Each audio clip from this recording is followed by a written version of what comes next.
Hi, I'm Mike Pacito with IM Global Partner, joined by co-founder of DBI and co-portfolio manager Andrew Beer.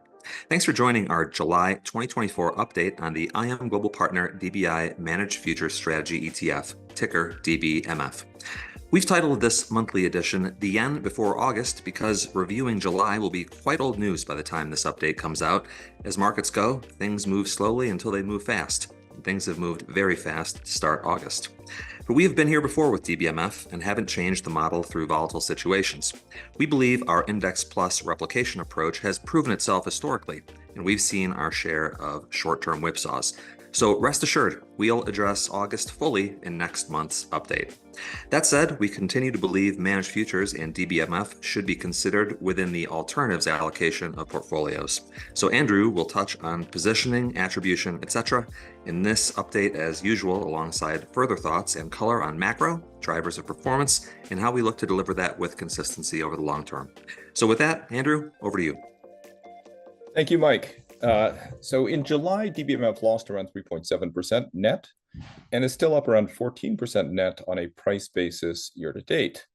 So we did underperform both the SocGen CTA index, here and after the hedge fund index, and the Morningstar US Trend Systematic category, here and after the Morningstar category in July, primarily because we have more direct exposure to the yen. And as you've seen, the yen has been bouncing back after the Bank of Japan appeared to have intervened early in the month in the currency markets.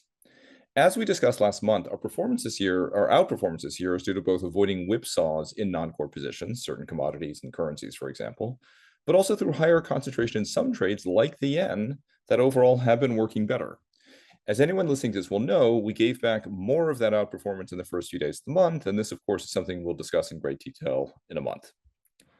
The key stat, I think, and as noted on the left, is that since inception just over 5 years ago, we've outperformed the target hedge funds by around 300 basis points per annum and doubled the annual performance of the mutual fund equivalents, all by simply aiming to replicate pre-fee returns and charging less. In terms of positioning and macro, the broad positioning has followed the smart money into what we call the Trump trade. The investment thesis was that a red wave would be good for the economy and hence stocks, and would lead to stickier inflation with higher rates and a stronger dollar. Clearly, that thesis, a view held not just by CTAs, but also by many hedge funds, has been disrupted, at least temporarily, in the past few days. But again, we will discuss this next month. On the macro front, things are moving fast, with the political calculus thrown off by the Democrats' election switcheroo and increased efforts by Japan to halt the slide of the yen. Next slide.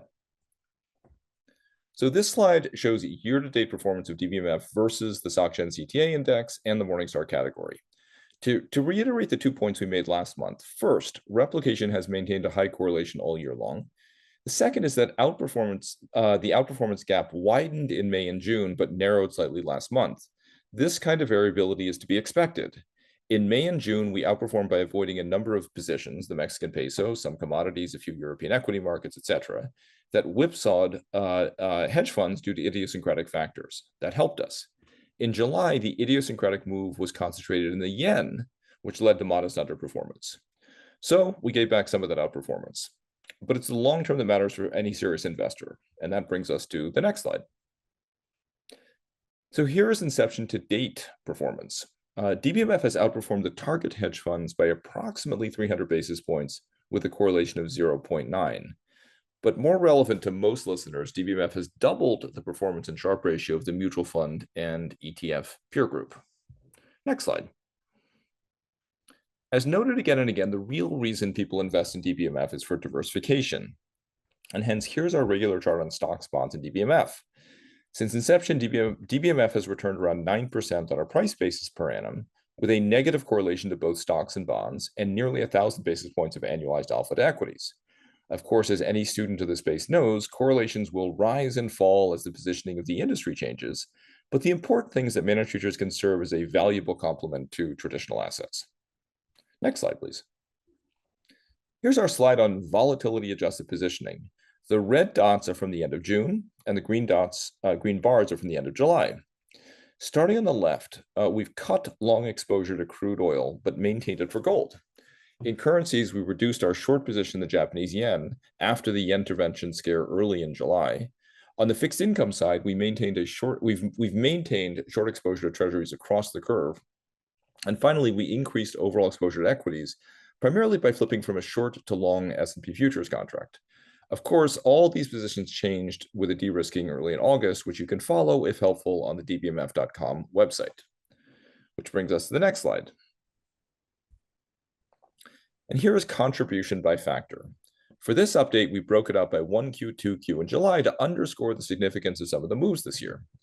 Clearly, the standout winner during the first half of the year was the Japanese yen. But in July, we gave back some of those gains, and as noted in the last slide, began to reduce exposure. Clearly, the moves in the first few days of August mean the trade, and one of the great money makers for the CTA space, is over for the time being. Interestingly, on the left, gold has been a consistent winner. However, oscillations in fixed income from expectations of 6 rate cuts to 0 and maybe heading back again have made it difficult for CTAs to capitalize on any sustained moves. Equities were losers in the first quarter, important drivers of gains in the second quarter, and were mostly negative in July. But overall, this year has been characterized by relatively rapid shifts in exposures as market conditions have changed, and this overall has worked very well through July. And with that, I'll pass the baton back to Mike. All right, thanks, Andrew. So let's wrap here, as we always do, quickly with our long-term performance comps. Year to date, 2024 through July, DBMF lost a bit of its outperformance against its two key benchmarks. DBMF now ahead of the SocGen CTA index by over 300 basis points annualized and ahead of the Morningstar systematic trend average by 460 basis points annualized. In closing, thanks as always to our clients, to our prospective clients for your confidence and your interest in DBMF. If you have more questions about the strategy, would like further information, or a call with us, please don't hesitate to reach out. Just send us an email at team@imgpfunds.com.